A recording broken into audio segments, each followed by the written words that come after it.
RTL Matin, Yves Calvi, 8h21. 2020 sera-t-elle l'année du biomimétisme en France? L'observation et l'inspiration de la nature pour créer et innover seront en tout cas particulièrement mises à l'honneur l'année prochaine. Dans un instant, nous serons avec Alain Renaudin, qui est un contemplateur créateur et qui va nous aider à mieux comprendre les enjeux et les intérêts que nous pouvons tirer de cette observation du vivant. Restez avec nous, à tout de suite sur RTL. Un entretien à suivre en direct vidéo sur rtl.fr. RTL Matin. 6 minutes pour trancher. 8h23, bonjour Alain Renaudin. Bonjour. Merci d'être avec nous ce matin en direct sur RTL. Vous êtes président de l'agence de communication New Corp Conseil et vous êtes également fondateur de Biomime Expo. C'est une grande exposition itinérante qui met en lumière les prouesses humaines inspirées par les prodiges de la nature. Vous étiez présent à Paris il y a quelques semaines. On parle donc ce matin de biomimétisme. C'est une notion qu'il faut que vous définissiez pour nous avec les mots les plus simples possibles, s'il vous plaît. C'est une notion, vous allez voir, assez simple à définir, même si les applications sont multiples et complexes. L'idée de base, c'est de considérer que la vie est apparue sur Terre il y a 3,8 milliards d'années. Oui. Comparé à nous, là, je vous suis. Pauvres Homo sapiens sapiens qui n'avons que 150 000 ans d'existence. Et donc, l'idée, c'est de s'inspirer du vivant, de la nature, si vous voulez, des stratégies à multiples échelles, que ce soit au niveau de l'organisme ou au niveau d'un écosystème, pour voir comment nous pouvons améliorer notre condition d'espèce humaine. Donc, pardonnez-moi, l'observation de la nature par l'homme afin de s'inspirer de ce que le vivant fait de mieux pour créer, c'est cela? Oui, le vivant a cette capacité à s'améliorer en continu, à être très économe en énergie dans ses process de fabrication, à généralement travailler et s'approvisionner en circuit court, à développer des bénéfices écosystémiques par les interactions bénéfiques que les espèces et les essences nouent entre elles. Et donc, comment résoudre nos enjeux contemporains en s'inspirant de quelque chose qui a fait ses preuves, qui est le vivant. Alors, en vous écoutant, on se dit que c'est assez simple sur le papier, puisque vous nous parlez de dons d'observation sur le vivant qui nous entoure, qui nous a même permis d'être là et qui visiblement fonctionne très bien et économe, si je vous ai bien compris, ce qui est important. Est-ce que c'est une notion récente et est-ce que cette, on va dire, à la fois la terminologie et l'idée sont apparus récemment? Alors, c'est à la fois très ancien et très nouveau.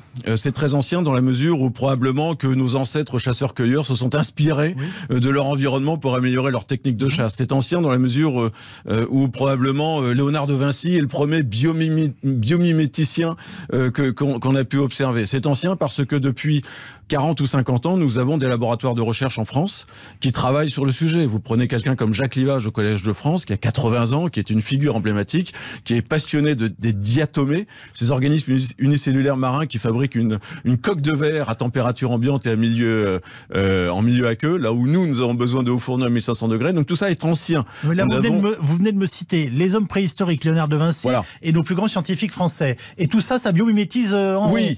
Alors on parle de bio-inspiration ou de biomimétisme, c'est ancien et en même temps c'est très moderne et très nouveau et très tendance, on pourrait dire, parce que ce qui est nouveau, c'est pas le biomimétisme. Ce qui est nouveau, c'est l'urgence de nos enjeux. Oui. Et donc le biomimétisme, c'est une forme de redécouverte. On redécouvre à quel point nous devons être modestes et humbles face au vivant, et à quel point le vivant et la nature n'est pas un problème mais une solution. Alors maintenant, justement, allons dans les solutions, parce que c'est intéressant, je crois qu'on a fixé le cadre grâce à vous.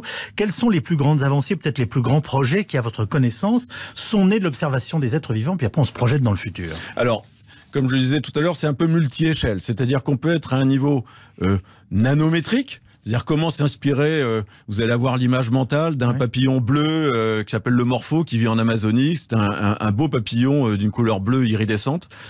C'est une coloration dite structurale, c'est-à-dire qu'il n'y a pas de pigment, il n'y a pas de chimie. Il a 4 tuiles d'une certaine manière en surface, 4 écailles qui sont de différentes tailles, de différents formats, alignées de différentes manières, qui vont faire qu'il va refléter la lumière dans les tons de bleu pour draguer les femelles et pour dire aux autres mâles qu'il est sur son territoire. Et qu'a-t-il à nous dire? Si c'est bien d'être en bleu pour draguer les femelles. Ce qui est nouveau, c'est que jusqu'à maintenant, on avait une description, la description du biologiste. La description du biologiste, quand aujourd'hui elle dit à l'ingénieur que c'est une coloration structurale sans pigment, ça va intéresser des entreprises comme L'Oréal. Quand le biologiste dit à l'ingénieur que le papillon morpho vit bien à 40 degrés, mais à 45 degrés, il devient iridescent, c'est-à-dire il va renvoyer de la chaleur, il est en autorégulation thermique. Oui. C'est intéressant pour des matériaux qui sont exposés à de fortes amplitudes thermiques. Et ça, on peut l'utiliser et en trouver des traductions concrètes aujourd'hui? Oui. Aujourd'hui, l'actualité, c'est qu'il y a de plus plus en plus d'applications. On passe de la recherche fondamentale à l'application. Toutes les semaines, nous faisons de la pige et de la veille sur le sujet. Toutes les semaines, nous remontons des applications. Le lien entre la recherche fondamentale et les applications industrielles se développe.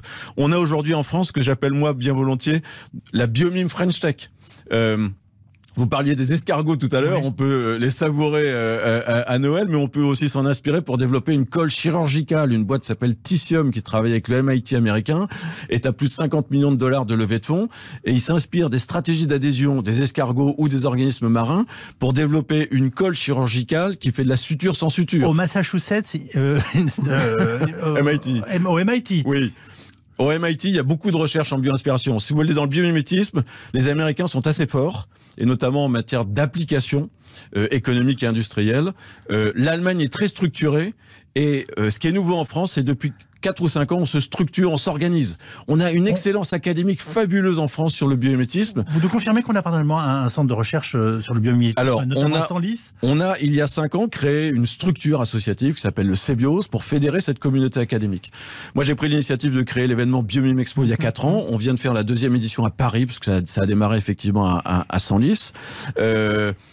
On rassemble ces communautés d'excellence et d'expertise pour voir comment on peut changer de regard sur le vivant et non plus considérer la nature comme un enjeu problématique ou anxiogène, mais comme un allié de notre développement et de la résilience de l'humanité, puisque c'est évidemment la résilience de l'humanité qui se pose aujourd'hui. Donc, passer de l'observation du génie du vivant à du concret.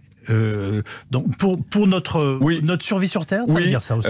Absolument. La question aujourd'hui, c'est que bien sûr, il faut régénérer le vivant, il faut le protéger, il faut développer des aires de protection de la biodiversité. Mais le changement d'approche et le changement de regard que propose le biomimétisme, c'est de considérer que c'est pas l'homme qui va sauver la planète.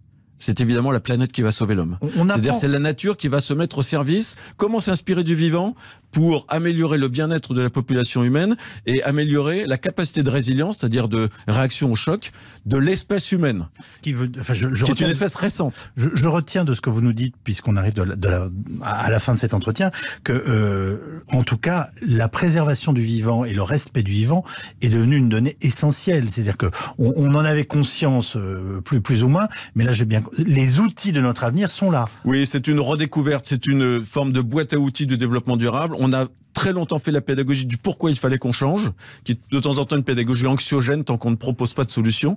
Avec le biomimétisme, on fait la pédagogie du comment on peut s'adapter, tout simplement en prenant comme modèle quelque chose qui a fait ses preuves, qui s'appelle la vie, qui s'appelle le vivant, qui s'appelle la nature, qui a de multiples leçons à nous donner. Ça fonctionne pas mal, donc respectons-la, si je vous ai bien compris. Absolument. Généralement, ça démarre par du réémerveillement, de l'amour, de l'humilité et de l'envie de s'intéresser à tout ça. Et quand vous saurez qu'un ver marin peut vous sauver la vie, vous marcherez plus à marée basse en Bretagne de la même manière. Alors, je vais réfléchir aussi avant de cuire mes langoustes et mes homards, si j'ai bien compris. Absolument.